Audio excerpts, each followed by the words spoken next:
ഈശോമിശിഹായ്ക്ക് സ്തുതിയായിരിക്കട്ടെ. ഞാൻ brother Shaiju Adappally, Ernakulam Saint Mary's prayer മിനിസ്ട്രിയിൽ നിന്നാണ്. മുഖസ്തുതി എന്ന് പറഞ്ഞാൽ എല്ലാവരും എന്നെക്കുറിച്ച് നല്ലത് തന്നെ പറയണം, അല്ലെങ്കിൽ മറ്റുള്ളവരെ മുഖസ്തുതി പറഞ്ഞ് മണിയടിച്ച് കാര്യങ്ങൾ നേടിയെടുക്കാനായിട്ട് ശ്രമിക്കുന്ന വചനത്തിൽ പറയുന്നുണ്ട്. ലൂക്ക 6:26 അവിടെ പറയുന്നത് എന്താണ്?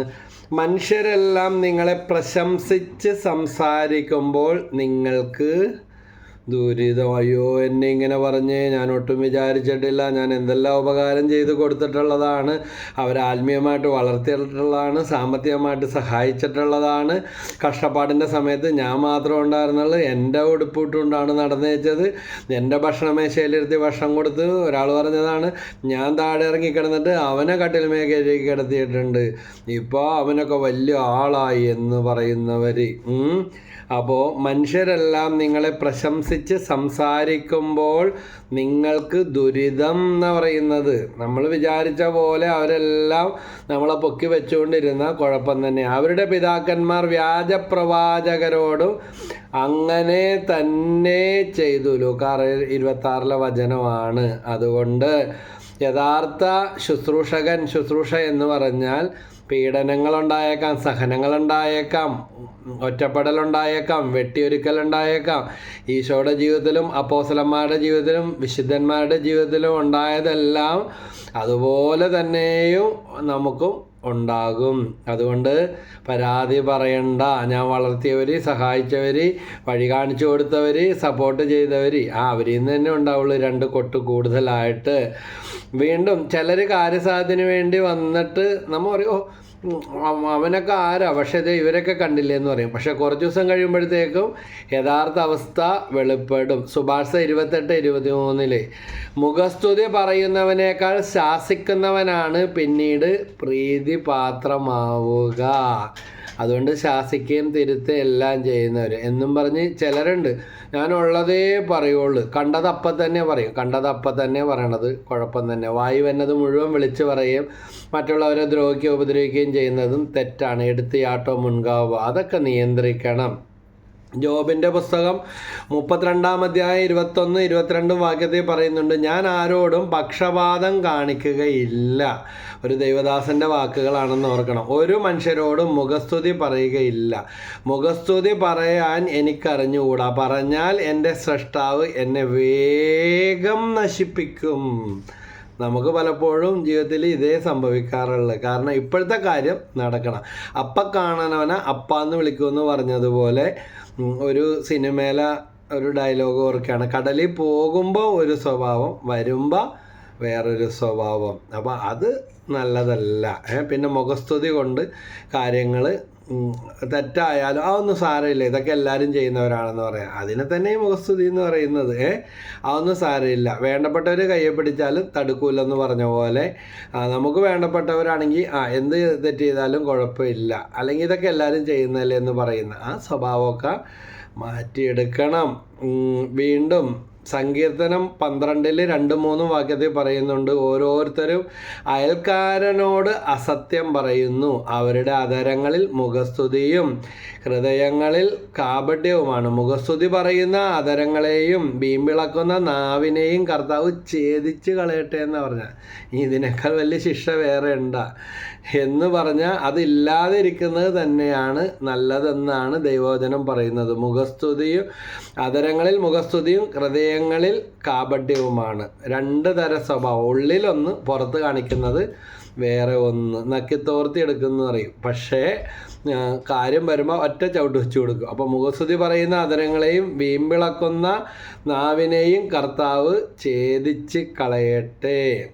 വീണ്ടും ഗലാത്യർക്ക് പൗലോസ് എഴുതിയ ലേഖനത്തിൽ 1-ാം അധ്യായം 10-ാമത്തെ വാക്യം, ഞാനിപ്പോൾ മനുഷ്യരുടെ പ്രീതിയാണോ അന്വേഷിക്കുന്നത്? അതുകൊണ്ട് നമ്മൾ തന്നെ തീരുമാനിക്കും.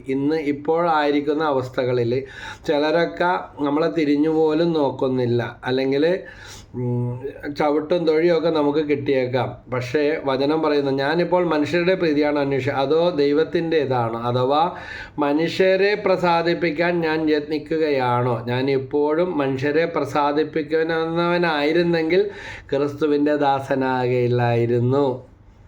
ഞാൻ എൻ്റെ ശുശ്രൂഷാ ജീവിതത്തിൽ എനിക്കും പറയാനുള്ള ഒരു സാമാന്യ നീതി പുലർത്തിയിട്ടുള്ള ഒരു മേഖലയാണ് മനുഷ്യരുടെ സ്വാധീനങ്ങൾക്കും വശംവദരാകാനും അല്ലെങ്കിൽ കള്ളസാക്ഷ്യം പറയാനും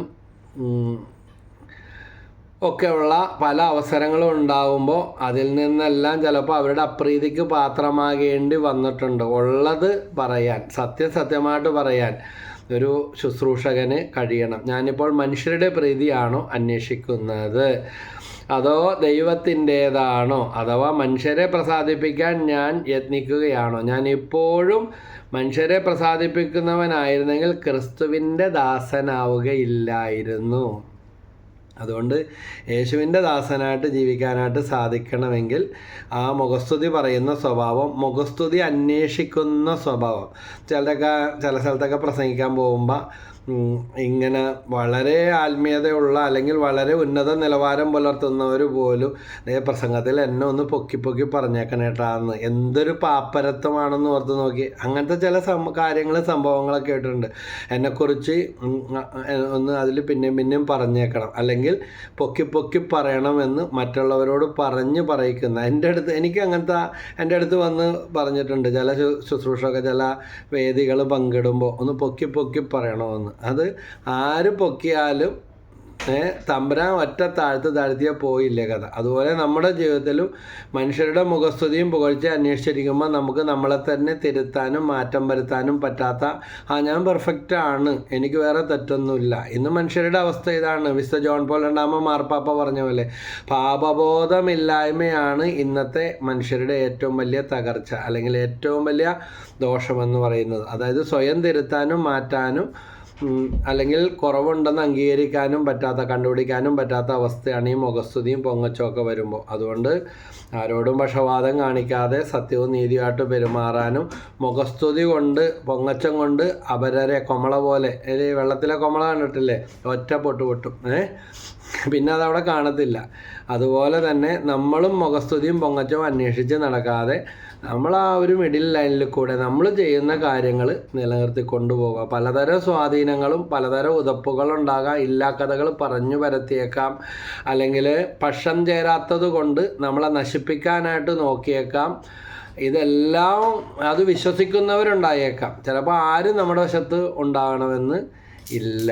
പക്ഷേ ദൈവത്തോട് ചേർന്ന് നിൽക്കുക. വിശുദ്ധരുടെ എല്ലാം ജീവിതത്തിൽ, ഈശോയുടെ ജീവിതത്തിൽ, അപ്പോസ്തലന്മാരുടെ ജീവിതത്തിലൊക്കെ ഉണ്ടായിട്ടുള്ളത് ഇതാണ്. പച്ചമരത്തോട് ഇങ്ങനെയാണെങ്കിൽ ഉണക്കമരത്തിൻ്റെ കാര്യം പറയേണ്ട കാര്യമില്ലല്ലോ. അപ്പം അതുകൊണ്ട് മുഖസ്തുതിയും പൊങ്ങച്ചം എല്ലാം നമുക്ക് അവസാനിപ്പിച്ച് മുഖസ്തുതിയും പൊങ്ങച്ചം അന്വേഷിക്കാതെ എളിമയുടെ ദൈവം തരുന്ന അനുഗ്രഹം മാത്രം മതി. എന്നെ ഉയർത്തുന്നവനെ ഞാനും ഉയർത്തുമെന്ന് തമ്പുരാൻ തന്നെ പറഞ്ഞിട്ടുണ്ട്. അതുകൊണ്ട് ദൈവം തരാത്ത ഒരു സർട്ടിഫിക്കറ്റും നമുക്ക് വേണ്ട.